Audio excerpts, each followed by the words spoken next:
Halo, selamat datang di channel aku ya. Kalau video ini bermanfaat buat kalian, jangan lupa subscribe, like, dan komen ya. Selamat menonton. Halo, assalamualaikum warahmatullahi wabarakatuh. Balik lagi ketemu aku kali ini. Buat yang baru join di channel aku, baru ngeliat video aku, kenalin nama aku Erva. Kali ini nanti aku mau sharing beberapa pertanyaan-pertanyaan dari teman-teman yang belum sempet aku jawab. Nanti insya Allah aku akan jawab semuanya. Dan selain itu, sebelumnya terima kasih sudah mensupport channel aku sampai sekarang, dan terima kasih juga udah banyak ngedoain, banyak ngedukung buat para pejuang garis 2 yang sekarang masih berjuang ataupun yang sudah berhasil. Selamat ya. Semoga semua harapan dan doa-doa dijabah sama Allah, amin amin ya rabbal alamin. Baik, masuk ke sesi baca komen. Alhamdulillahnya aku menerima banyak feedback ya, menerima banyak pertanyaan dari teman-teman yang mungkin belum bisa aku jawab semua, dan ada juga sebenarnya yang sudah DM aku melalui Instagram. Insya Allah pasti dibalas, walaupun mungkin nggak yang fast respon ya Pak, tapi insya Allah pasti dibalas kok. Nah, ini aku baca dari mana ya, dari 2 minggu sampai 3 minggu yang lalu. Ada dari Andi Jeffrey sama Mbak Azizah S. Ini pertanyaan sama nih. Mbak, kalau boleh tahu umur berapa? Kalau umur 40 tahun masih bisakah bayi tabung? Kalau boleh tahu umur kakak melakukan program IVF berapa? Jadi sekarang ini usiaku sudah tidak muda lagi, dan bisa dibilang juga mature. Kalau aku bilang tua itu kayaknya gimana gitu. Jadi memang aku usianya 30 tahun ke atas, tapi belum sampai 35. Jadi aku dibilangnya apa ya? Ya matang ya, usia matang ya. Kalau untuk orang hamil sebenarnya udah ketuaan, cuman kalau zaman dulu sama zaman sekarang tuh memang beda. Kalau zaman dulu usia 20 tahun udah punya anak gitu kan. Kalau sekarang kan banyak wanita karir yang baru 30 gitu baru nikah gitu juga banyak sih. Yang pasti kalau usia 40 tahun bisa nggak sih bayi tabung? Oh ya, ini aku cerita aja. Aku nggak bisa jawab bener bisa atau enggaknya, karena kan aku nggak ngecek ya, bukan dokter juga. Bisa umur 40 tahun bisa apa enggak program IVF, yang pasti harus konsultasi ke dokter dulu.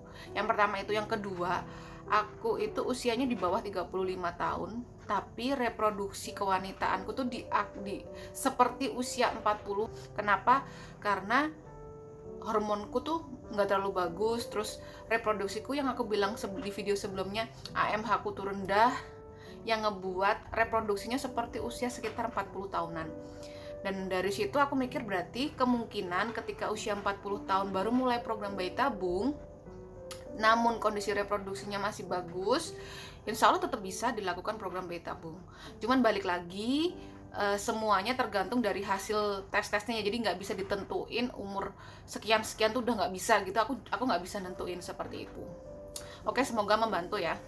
Yang kedua pertanyaannya, ini dari Mbak Kiki Dwi Restika. Kayaknya ini sudah pernah DM Instagram aku juga sih, sama Ramadan Juni Ardi.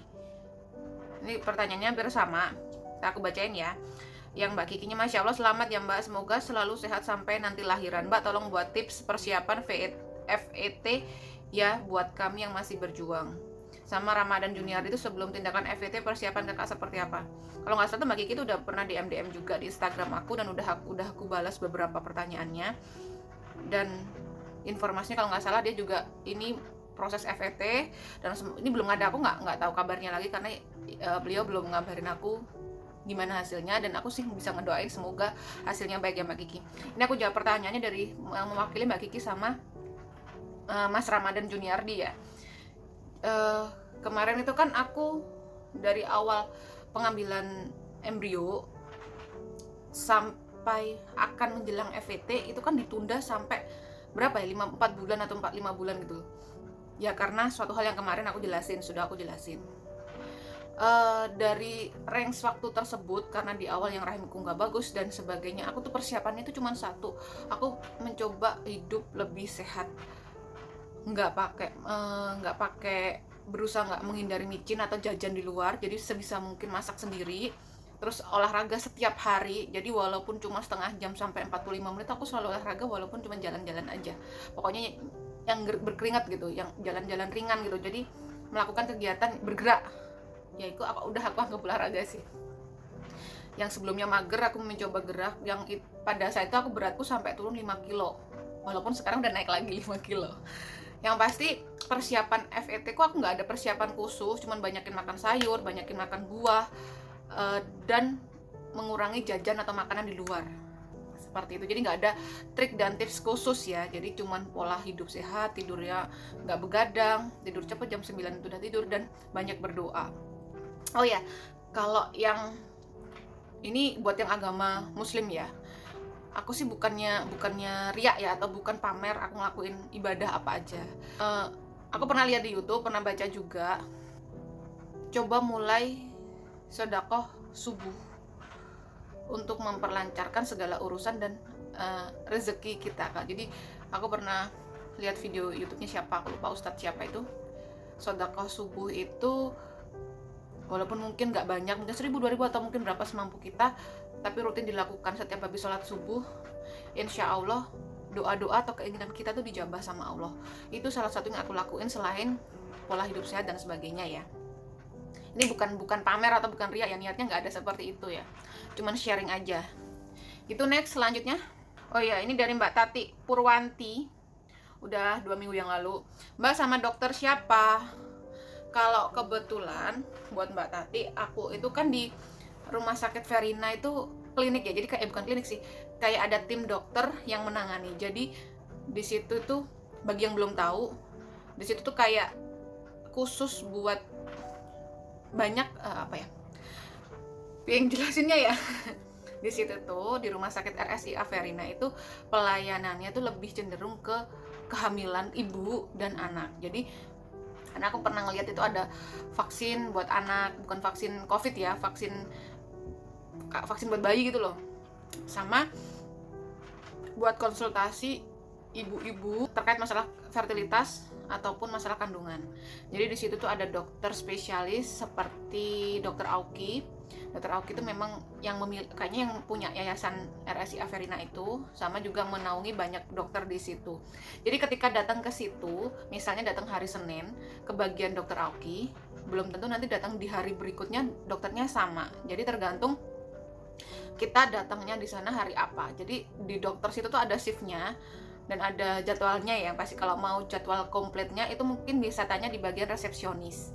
Dan kalau ngomongin aku ya, aku lebih pilih dokter mana atau nyaman sama dokter mana, itu nggak bisa ngerekomendasin satu nama dokter, karena buat aku itu nyaman belum tentu buat kalian nyaman. Jadi hampir semua dokter di sana yang pasti aku jamin tuh ramah-ramah dan helpful banget. Jadi ketika kita pengen tanya sesuatu pasti dijawab dengan baik.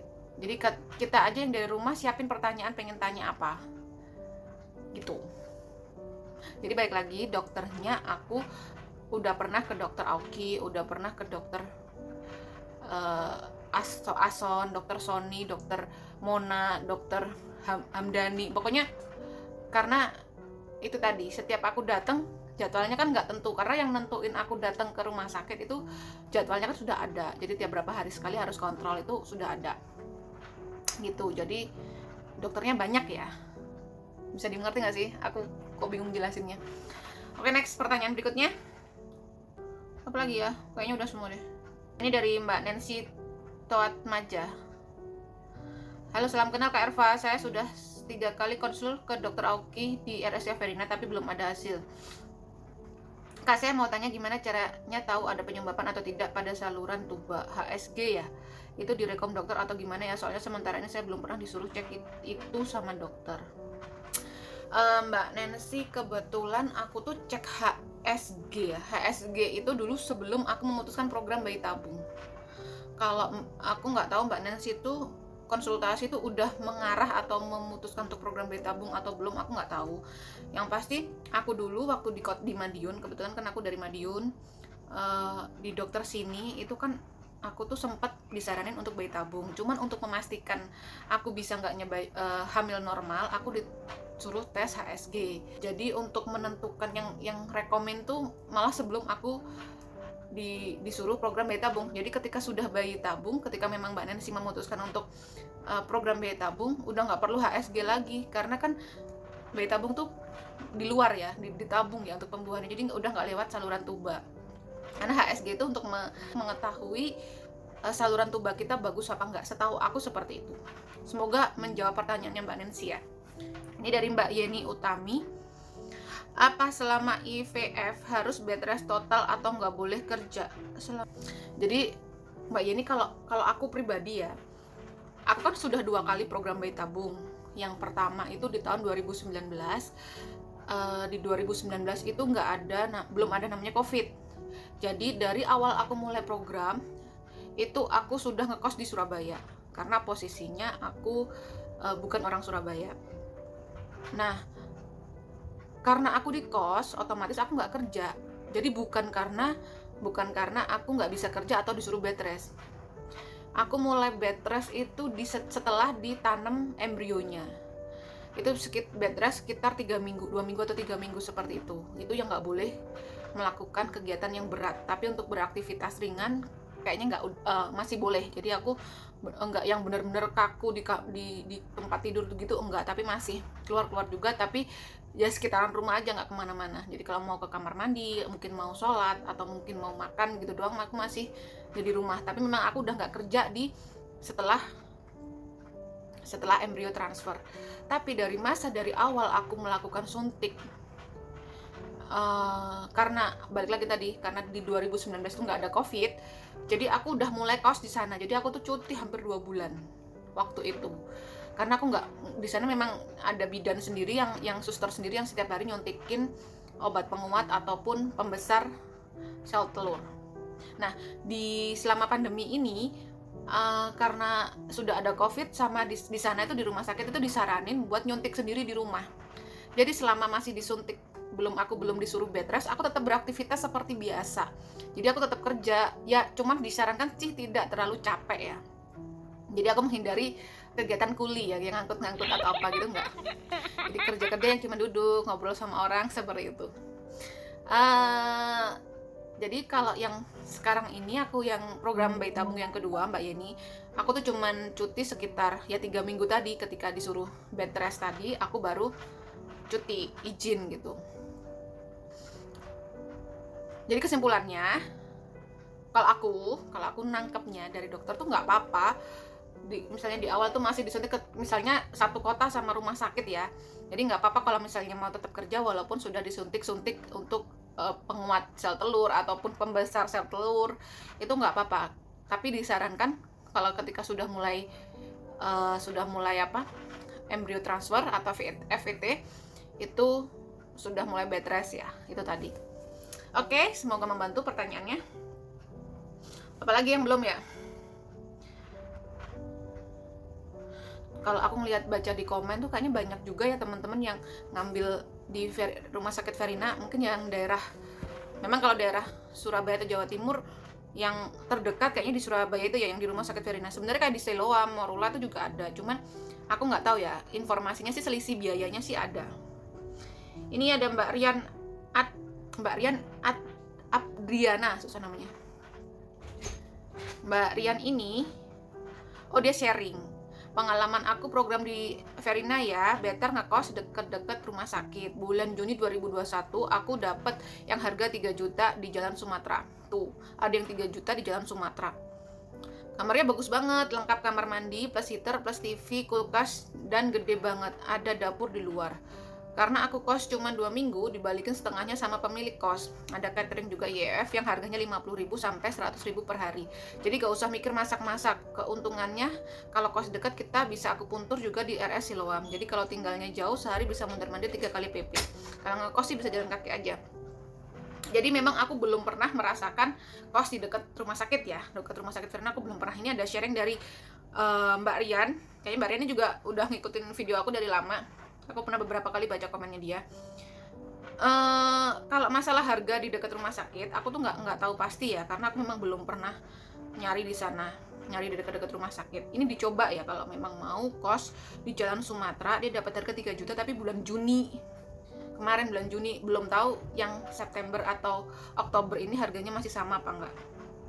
Memang kalau di dekat rumah sakit itu, pertama banyak temennya, yang kedua biasanya ada catering ya.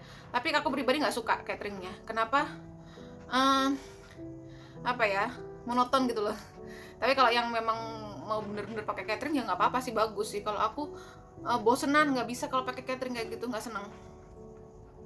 Terus kalau masalah ada fasilitas kulkas dan sebagainya itu bagus banget sebenarnya. Coba nanti kalau teman-teman ada yang mau pengen kos, coba dicari di Jalan Sumatera ya. Ya karena jalannya cuma nggak ada 100 meter, jadi deket banget, jadi tinggal jalan kaki. Itu disaranin buat yang nggak bawa kendaraan, karena aku kemarin pak sama suami dan bawa kendaraan, karena suami juga kemarin masih WFA, jadinya bisa nemenin aku, jadi aku nggak khawatir masalah kendaraan. Makanya dari itu aku memilih untuk kos-kosan yang berjarak sekitar 5 km dari rumah sakit. Jadi memang pilihan tuh masing-masing kembali ke kita. Ini ada referensi ya dari Mbak Rian ya, makasih ya Mbak Rian ya. Ini ada dari Mbak Neri Dewi, sama kayak aku udah vaksin 1, terus mau program dokter Aoki nyuruh habis vaksin kedua, habis keduanya Agustus, mundur deh sampai Oktober. Ya diingat-ingat lagi, kalau yang udah vaksin mending diselesaikan dulu vaksin keduanya, nunggu setelah vaksin kedua 1 bulan setelah vaksin kedua baru mulai program. Biasanya ditanyain sama dokter, karena belum dari segi medis takutnya mengganggu, mungkin belum ada uji klinis ya, tapi sepertinya uji kedokteran mungkin, tapi yang pasti ditakutkan mengganggu program. Lanjut ada Mbak Riani, Mbak Renita, sama Mbak Vivo. Ini tanya kos-kosan ya, kayaknya udah pernah DM aku sih. Kalau yang mau tanya kos-kosan, coba DM aku ya, DM di Instagram, karena aku nggak berani nge-share alamat kos sama nomor HP ibu kosnya. Yang DM aku, insya Allah pasti aku balas alamat kos-kosannya yang aku tempatin. Ini ada siapa lagi sudah ya? Apa? Mbak Sarifita sama Niswati, mohon share biaya, sama ditanya boleh info nggak untuk masalah apa, kenapa bayi tabung. Udah aku share di video sebelum ini ya, sudah aku share videonya, ini videonya nanti dilihat di situ, karena memang aku ini udah pertanyaan 2 bulan yang lalu, belum nge-share video. Sepertinya aku udah menjawab semuanya, hampir pokoknya aku banyak menerima DM atau komen-komen dari teman-teman yang selalu support, yang selalu ngedoain, dan aku pun balik ngedoain teman-teman yang masih dalam berjuang ataupun masih mengumpulkan dana, karena memang gak murah untuk program bayi tabung ini. Jadi di saat kita sudah memulai ya harus dijalanin, gak bisa berhenti di tengah-tengah gitu. Ketika uangnya habis di tengah-tengah ya gak bisa dilanjutkan seperti itu. Jadi memang harus nabung untuk ngumpulin dananya. Semoga semua para pejuang di sini yang ingin menjalani program bayi tabung rezekinya dilimpahkan sama Allah, amin ya robbal alamin. Gitu aja mungkin pertanyaan-pertanyaan yang belum aku jawab. Aku tutup aja ya sudah videonya. Terima kasih yang udah subscribe, sudah komen. Mungkin kalau masih ada yang bertanya, jangan lupa tinggalin di komen atau mungkin DM aku di Instagram ya. Gitu, insya Allah dibales. Oke, sampai jumpa di video kita selanjutnya, video aku selanjutnya. Dadah, assalamualaikum warahmatullahi wabarakatuh.